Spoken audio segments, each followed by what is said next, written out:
हिवाळीसाठीचा skin care routine. Skin केअरची पहिली step म्हणजे cleansing. क्लिन्झिंगसाठी आज आपण यूज करणार आहोत हा डॉट अँड कीचा क्लिन्झिंग फेस वॉश आणि this is a cica calming blemish clearing gel face wash. त्याच्यामध्ये सॅलिसिलिक ॲसिड आहे, ग्रीन टी आहे.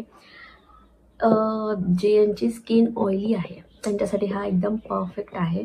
मी या अगोदर सिम्पलचा फेस वॉश यूज करायचे जो ऑइली स्किनसाठी plus dry skin, normal skin, सगळ्या स्किन टाईपसाठी आहे वाटतो तो.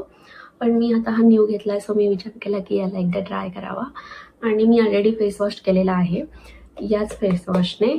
तर हा खूप रिफ्रेशिंग आहे आणि असते जी घाण असते चेहऱ्यावर, जे पण स्मॉल पार्टिकल्स जे आपण हवामानात असतात ते सगळं निघून जातं. तुमचं जे एक्स्ट्रा ऑइल जे तुमच्या फेसवर आलं असतं ते सुद्धा निघून जातं.